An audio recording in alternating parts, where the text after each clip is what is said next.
KKMD-545와 KF-21 무장 테스트 인도네시아 반응. 미티어와 초음속 공대함 미사일로 무장한 KF-21의 놀라운 위력.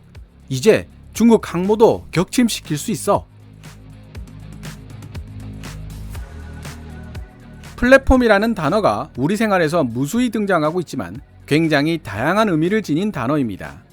탭스 강의를 하면서 플랫폼이라는 단어를 학생들에게 어떻게 설명해야 할지 난감했던 적이 한두 번이 아니었을 정도로요.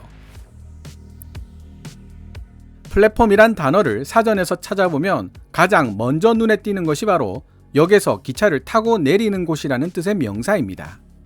기차라는 교통수단을 이용하기 위해 하루에도 수천, 수만 명의 사람들이 플랫폼을 이용합니다. 사람 하나하나를 정보나 재화라고 생각해보면 플랫폼은 이러한 정보나 재화가 유통될 수 있는 기반을 제공하는 존재라고 정의할 수 있습니다. KF-21 보라매에 대해 우리는 향후 대한민국 영공수호를 책임질 플랫폼이 탄생했다는 표현을 합니다. 그럴 리는 없다고 생각하지만 설사 만에 하나 KF-21 보라매가 FA-50 파이팅 이글만한 수출 효자가 되지 못한다 하더라도 KF-21 보라매는 성공한 프로젝트일 수밖에 없는 이유가 바로 여기에 있습니다. 우리가 만든 각종 항전 장비나 무장들을 자유롭게 시험하고 장착할 수 있는 기반, 즉 플랫폼을 보유하게 되었다는 뜻이니까요. KF-21 보라매가 미티어 장거리 공대공 미사일 및 아이리스-T AIM-2000 단거리 공대공 미사일 무장 테스트를 무탈하게 끝마치며 성공적인 개발에 더 한층 가깝게 달려가는 모습을 보여주면서 공동개발국 인도네시아 언론들도 그 어느 때보다 호의 어린 반응을 보이고 있습니다.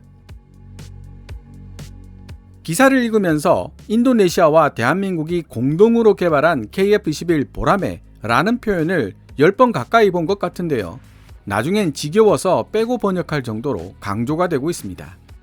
조금 전 말씀드렸지만 플랫폼 역할을 하는 전투기가 성공하는 데 있어 가장 중요한 요소 중에 하나가 바로 어떤 무장들을 얼마나 탑재할 수 있는가 라는 문제입니다. FA-50도 경전투기로서는 나름 준수한 성능을 자랑했지만 중거리 공대공 미사일의 부재로 꽤 오랜 기간 동안 찬밥 신세였던 경우였습니다. A4 레이더와 AIM-120C가 통합되는 FA-50PL의 등장으로 이러한 문제가 해소되기는 했지만 전투기에 통합되는 무장의 중요성을 잘 보여준 사례입니다. 조금 더 깊이 생각해보면 우수한 무장을 통합할 수 있으려면 해당 무장의 성능을 100% 끌어낼 수 있는 항전 장비 및 센서도 갖추어져 있어야 한다는 사실을 알 수 있습니다. 인도네시아 언론 조나 자카르타도 KF-21 보라매가 탑재하게 될 무장의 종류와 성능에 주목하고 있습니다. 우리에겐 새삼스러운 일도 아니지만 한동안 프랑스 다소 라팔이나 미국 F-15의 도입에 정신이 팔려있던 일부 인도네시아 밀떡들에게 KF-21 보라매가 탑재하게 될 무장의 종류와 성능은 새로운 놀라움으로 다가서고 있다는 사실을 잘 알게 해주는 기사입니다. 2023년 4월 12일 조나 자카르타가 게재한 기사를 번역해보고 이야기를 이어나가 보도록 하겠습니다. 기사 원문은 노란색 글자로 표시됩니다. 인도네시아와 대한민국에 의해 개발 및 생산되는 KF-21 보라매 전투기의 위력이 중국을 두려움에 떨게 만들기에 충분할 것으로 보인다. 치명적인 첨단 무기들이 다수 장착된 KF-21 보라매 앞에서 어떻게 중국이 겁에 질리지 않을 수 있겠는가?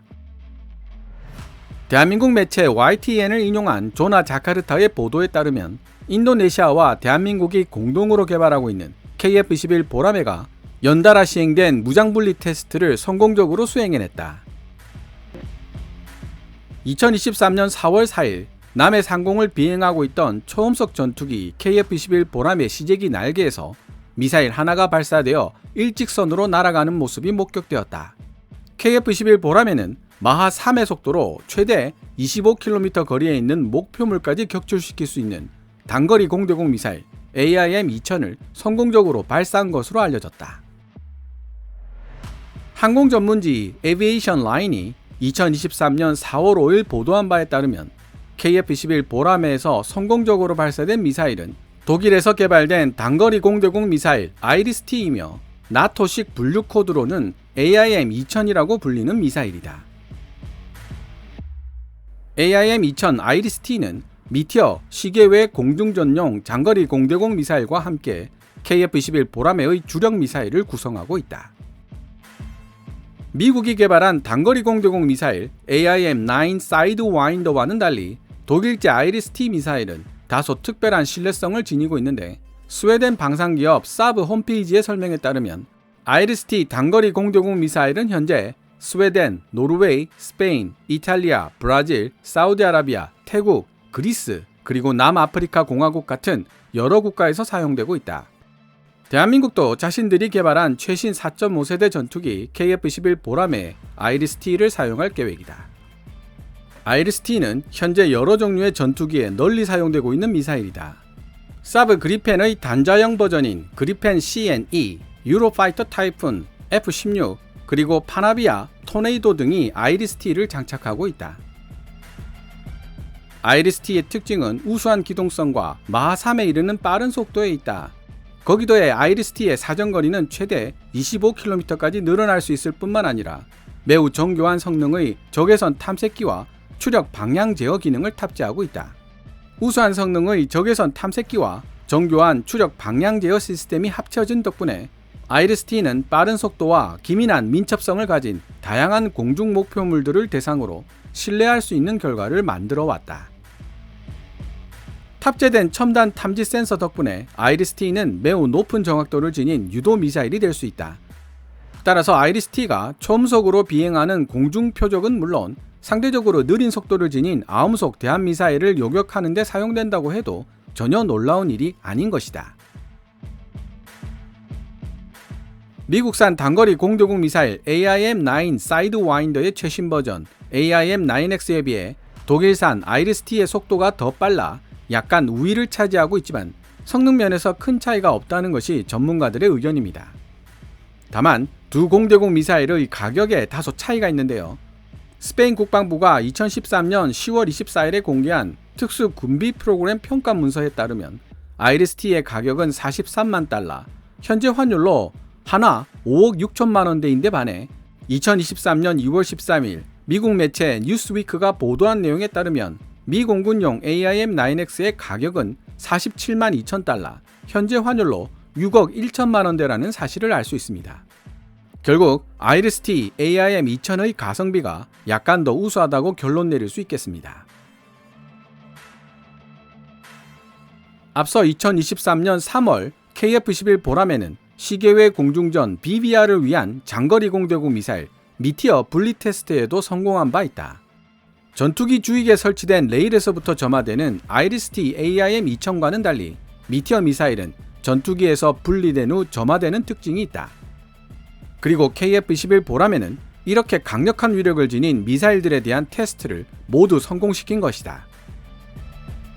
조나 자카르타가 2022년 7월 21일자 인천엔 뉴스 기사를 인용하여 보도한 바에 따르면 KF-21 보라매는 반배리평 외부 무장창에 MBDA가 개발한 미티어 공대공 미사일 4발을 탑재하고 있다.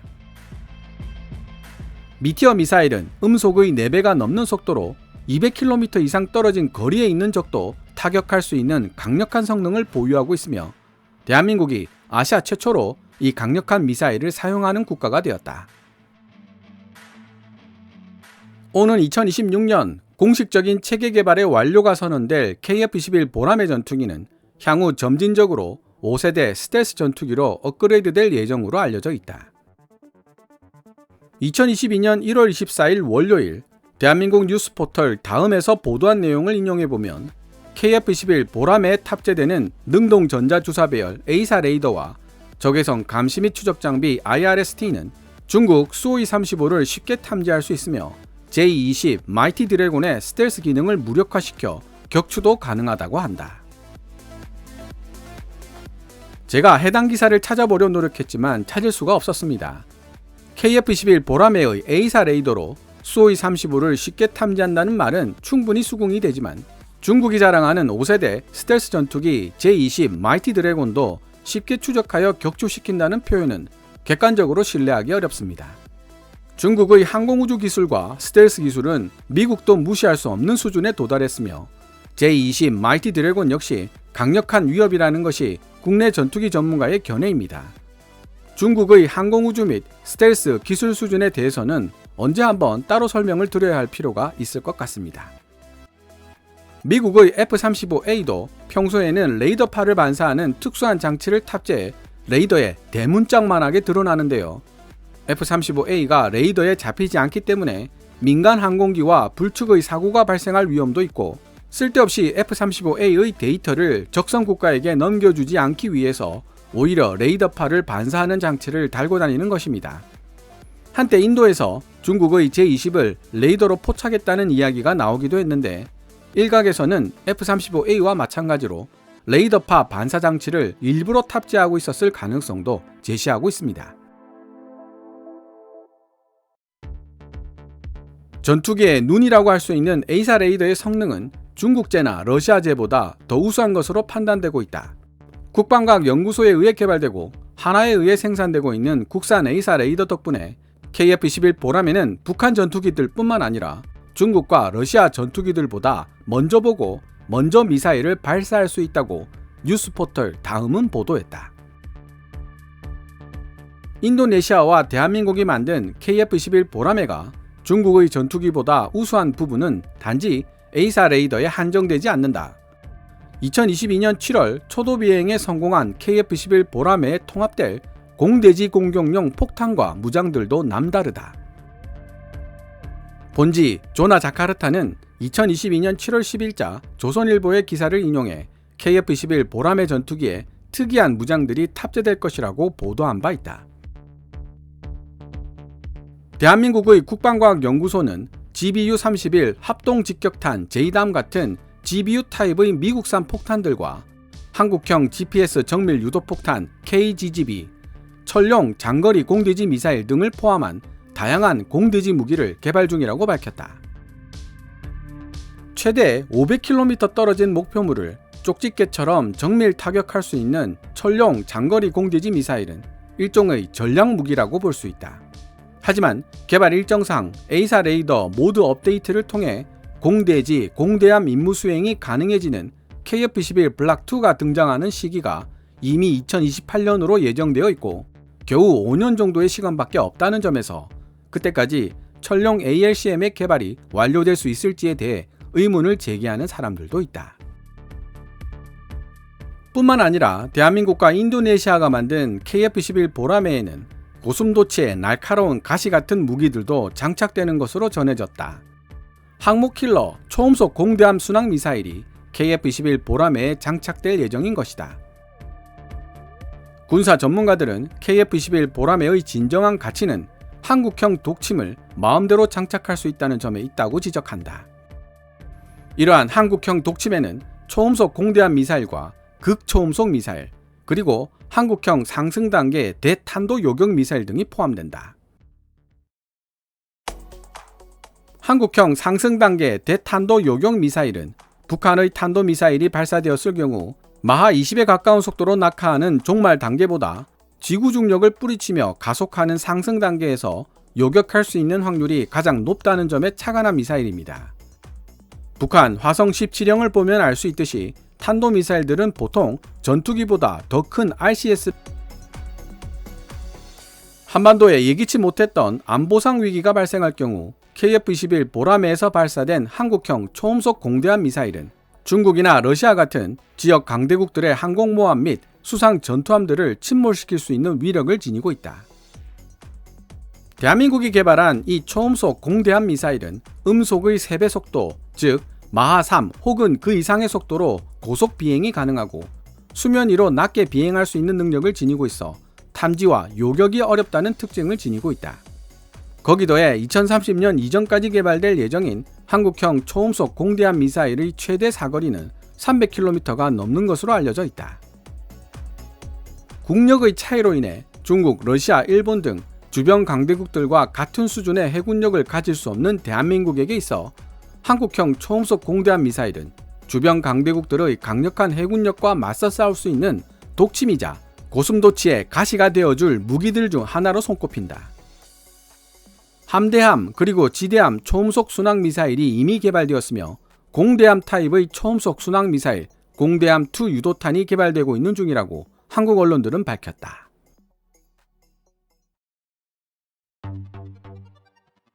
지금까지 2023년 4월 12일 조나 자카르타가 게재한 기사 중국 항모도 격침시킬 수 있다. 여기 인도네시안 KF-21 보라매가 발사에 성공한 두 종류 치명적인 미사일을 소개한다. 를 번역해 보았습니다. 영상 원고를 쓰고 있는 지금 이 순간에 벌써 지난 2월 연체된 분담금 중 겨우 400억 내놓고 꼴값을 한다 꼴값을 해 라며 혀를 차는 일부 시청자들의 목소리가 들리는 것만 같습니다. 하지만 인도네시아가 제대로 된 분담금을 지불하지 않는다면 약정된 49대의 KF-21 블락1은커녕 시제기도 가져가지 못한다고 우리 정부가 못 박아 놓았으니 너무 걱정하지 않으셔도 될 듯합니다. 게다가 인도네시아와 공동개발을 약속한 것은 공대공 능력만 갖춘 블락1까지입니다. 조나 자카르타가 후반부에서 그렇게 강조한 사거리 500km의 전략 공대지 미사일 철룡 ALCM이나 공대함2 유도탄이라고도 불리는 초음속 공대함 미사일은 블락2에서 통합이 됩니다. KKMD를 통해 여러 번 소개해드렸지만 KF-21 블락2 공동개발국으로 참여하고 싶다고 강력한 의사를 표시하고 있는 나라가 있습니다. 바로 폴란드입니다. 어제 폴란드 매체 폴스카 즈브로이나 기사 내용에서 마리우시 부아시차크 폴란드 국방부 장관이 한국 폴란드 국방협력의 기초를 단단하게 다지기 위해서는 다음 선거에서도 현 정부가 승리할 수 있어야 한다는 취지의 발언을 하는 것을 보았습니다. 그만큼 현 폴란드 정부의 국방개혁 의지는 확고하다고 볼 수 있습니다. 대한민국과 협력하여 서구 유럽의 의존도를 줄이고 자주 국방 역량을 강화시키겠다는 의지죠. 미국 디펜스 뉴스가 지적했듯 인도네시아는 다수의 국가와 중구난방으로 방산계약을 해왔던 관행 때문에 기술 이전과 물류 지원 측면에서 많은 어려움을 겪고 있는 상황입니다. KF-21 보라매를 공동 개발하면서 결코 저렴하다고 할 수 없는 다소 라팔 및 보잉 F-15를 구매하겠다는 인도네시아 국방부의 태도를 보면서 다시 한번 문제가 심각하다는 생각을 하지 않을 수가 없었습니다. 어쩌면 KF-21 보라매 블락2에서 인도네시아의 입지는 극히 불투명해질 가능성도 있습니다. 도서국가인 인도네시아 입장에서 KF-21 보라매를 공대함, 공대지 공격이 가능해지는 블락2로 업그레이드하는 작업은 필수라고 볼 수 있지만 폴란드가 블락2 공동개발국 지위를 획득하게 된다면 그만큼 인도네시아의 입지는 좁아질 수밖에 없기 때문입니다. KF-21 블락1 공동개발국으로서 지금까지 누려왔던 혜택들을 더 이상 누릴 수 없게 됩니다. 라팔과 F-15의 비효율적인 도입으로 공군에 배정되는 예산은 그야말로 밑빠진 독에 물 붓기처럼 사라져버릴 것이며 그 결과 KF-21 보라매 블락2에 투자할 여력은 거의 없을 것으로 예상됩니다. 이런 문제점을 지적하는 언론 매체가 미국 매체 디펜스 뉴스가 아닌 인도네시아 매체 조나 자카르타가 되어야 인도네시아의 미래를 위해서도 더 바람직한 일이 될 텐데 안타깝다는 생각이 드네요. 오늘 KKMD에서 준비한 내용은 여기까지입니다. 2022년 12월 양산이 결정되고 2024년 12월에 최초 납품되는 소형 무장헬기 LAH가 주인공으로 등장하는 컴퓨터 배경화면 월페이퍼를 KKMD 공식 블로그 kkmdtstory.com에서 다운받으실 수 있으니 구글이나 네이버 검색창에서 KKMD를 검색해 보시기 바랍니다. KKMD는 여러분들께서 챙겨봐 주시는 광고 수익으로 운영되고 있으며 영상 제작을 지원하고 싶다면 후원 멤버로 가입해 주시면 됩니다. 지금까지 시청해 주셔서 감사합니다. Kevin's Military Channel KKMD